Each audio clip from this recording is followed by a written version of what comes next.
Christmas என்பது ஆசிர்வாதத்திற்கான நேரம். A time for blessing. இயேசுவில் பிரியமான சகோதர சகோதரிகளே, ஒரு சில மாதங்களுக்கு முன்பாக ஒரு இறப்பு திருப்பலிக்காக நான் சென்றிருந்தேன். அப்போது அந்த குடும்பத்தில் இருக்கின்ற ஒவ்வொருவரும் தங்களுடைய தந்தை, தன் கணவர், தன்னுடைய அப்பா, தாத்தா, மாமா, சித்தப்பா என்று உரிமையோடு இவரை இழந்து தவிக்கிறோமே என்று சொல்லி ஒவ்வொருவரும் கண்ணீர் மழுக அந்த இறப்பினை குறித்து எல்லாரிடத்திலும் பேசி கொண்டிருந்தார்கள். அந்த இறப்பு திருப்பலி நிறைவேற்றுவதற்காக நானும் என்னோடு இருந்த அருள் பணியாளர்களும் அங்கே சென்று கொண்டிருந்த போது அக்குடும்பத்தில் இருந்த அருள் சகோதரி ஒருவர் எங்களிடத்திலே சொன்னார், என்னுடைய மாமாவிடத்திலே எல்லோரும் ஆசீர்வாதம் வாங்குவோம், பிளஸ்ஸிங் கண்டிப்பாக எல்லாருமே அவர்கிட்ட வாங்கிக்குவாங்க, ஏன் எங்கள் அம்மா கூட அவர் தனக்கு தம்பி தான் என்று பாராமல் தன் தம்பியிடம் பிளஸ்ஸிங் வாங்குவார்கள் என்று சொல்லி அந்த அருள் சகோதரியானவர் எங்களிடத்தில் சொல்லி கொண்டிருந்தார். அப்போது அவர் சொல்லுகிற பொழுது, இந்த ஆசீர்வாதத்தை ஏன் எல்லாருக்கும் நான் போடுகிறேன் என்று சொன்னால், எல்லாருக்கும் கொடுக்கிறேன் என்று சொன்னால், கடவுள் எனக்கு கொடுத்திருக்கிறார், அந்த ஆசீர்வாதத்தை உங்களுக்கு நான் கொடுக்க விரும்புகிறேன் என்று சொல்லி ஒவ்வொரு நாளும் சிலுவை வரைவார் என்பதை அந்த சகோதரி சொல்லி கொண்டிருந்தார். பிரியமானவர்களே, நம்முடைய வாழ்க்கையிலே இந்த சிலுவை வாங்குகிற பழக்கம் என்பது மறைந்து விட்டது என்பதை விட மறைக்கப்பட்டு விட்டது. இப்போ காட் பிளஸ் யூ என்று சொல்லுகிற வார்த்தையெல்லாம் ஏதோ வேற்று கிரக வார்த்தைகளாக நம்முடைய வாழ்க்கையிலே பார்க்கப்படுகிறது. ஒருத்தரை பார்த்து நல்லா இருக்கிறீங்க கேட்டால் எனக்கு என்ன, நான் நல்லா தானே இருக்கிறேன், என்ன நல்லா இருக்கியான்னு ஒரு கேள்வி கேட்குற என்று சொல்லுகிற மனிதர்கள் தான் இன்று அதிகமாக இருக்கிறார்கள். என்னப்பா உடம்பு சரியில்லைன்னு சொன்னாங்க, இப்போ பரவாயில்லையா? அப்படித்தான் இருக்குது. நாம் நன்றாக இருந்தால் கூட நம்முடைய இயலாமையை குறித்து அதிகமாக கவலைப்படுகிற ஒரு காலகட்டத்தில் இருக்கிறோம். ஆனால் இந்த ஆசிர்வதிக்கின்ற ஒரு பண்பு கிறிஸ்து பிறப்பு பெருவிழாவில் இருக்கக்கூடிய ஒரு தனி சிறப்பு அன்புக்குரியவர்களை நாம் நம்முடைய வாழ்க்கையில் ஆசிர்வாதத்திற்கான நேரமாக இந்த கிறிஸ்து பிறப்பு பெருவிழாவை பார்க்க வேண்டும். நான் சிறுவனாக இருந்த பொழுது என்னுடைய அப்பாயி, என்னுடைய தந்தை, தாய் இவர்களிடத்தில் புதிய உடை, அதாவது கிறிஸ்மஸுக்கு ட்ரெஸ் எடுப்போம், எல்லாருக்கும் தெரியும்.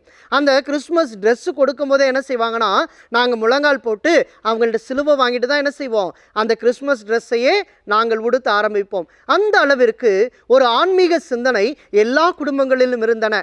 ஆனால் இப்போது நாம் பிள்ளைகளுக்கும் கற்றுக் கொடுப்பதில்லை, நாம் கற்றதை அவர்களுக்கு சொல்லிக் கொடுக்கவும் மறந்துவிட்டோம் என்பதற்கு ஒரு நல்ல உதாரணம் தான் இந்த ஆசீர்வாதத்திற்கான நேரத்தை மறந்த ஒரு பொழுது.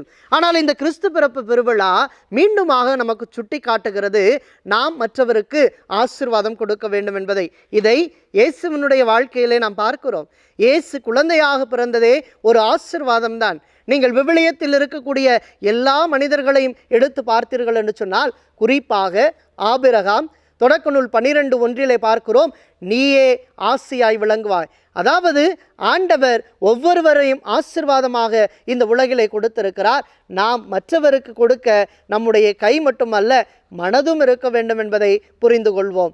ஏனென்றால் இயேசு கிறிஸ்துவினுடைய இந்த பிறப்பு ஆகாய் புத்தகம் 2:19 நாம் வாசிப்பது போல, இன்று முதல் நான் உன்னை ஆசிர்வதிப்பேன்.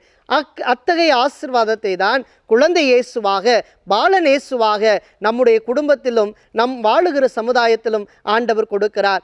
எனவேதான் நீங்கள் பார்த்தால் கிறிஸ்து பிறப்பு பெருவிழாவினுடைய அந்த திருப்பலியிலே அருள் பணியாளர் இயேசு பாலகனை உயர்த்தி பிடித்தவாறு, எல்லாம் வல்ல இறைவன் தந்தை, மகன், தூய ஆவியாரின் பெயரால் உங்களுக்கு ஆசி வழங்குவாராக என்று பிறந்த பாலன் இயேசுவை தன் கரங்களில் ஏந்தி ஆசீர்வாதத்தை கொடுக்கிறார்.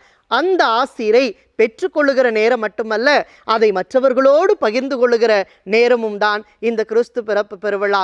சிந்திப்போம், யாரிடம் ஆசி பெறுவது? முதலாவதாக இறைவனிடத்திலே பெறுவோம். இரண்டாவதாக பெற்றெடுத்த பெற்றோரிடத்திலும் பெரியவர்களிடத்திலும், நமக்கு முன்னால் வாழ்ந்த முன்னோர்களிடத்திலும் பெறுவோம். மூன்றாவதாக மூத்தோரிடத்தில் பெற வேண்டும். நான் சின்ன பிள்ளையாக இருக்கும் போதெல்லாம் பார்த்துருக்குறேன், கோயிலுக்கு போயிட்டு வரும்போதெல்லாம் எல்லாரும் ப்ளஸ் பண்ணுவாங்க.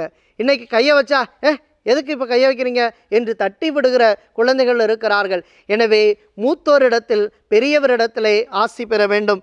நான்காவதாக முன்மாதிரியாய் வாழுகிற, அதாவது ரோல் மாடல்ஸ் என்று சொல்லுகிறோமே, நாம் வாழுகிற பொழுதில், நாம் வாழுகிற நேரத்தில், நாம் இருக்கின்ற இடத்தில் யாராவது ஒருவர் ஒரு நல்ல முன்மாதிரியான மனிதராக இருக்கிறார் என்று சொன்னால் அவர்களிடத்திலே ஆசீர்வாதம் பெறுவோம். எனவே சிந்திப்போம்.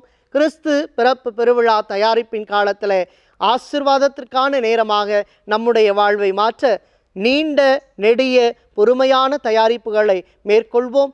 அப்போது அவையெல்லாம் ஆசீர்வாதத்தின் நேரமாக மாற்றப்படும்.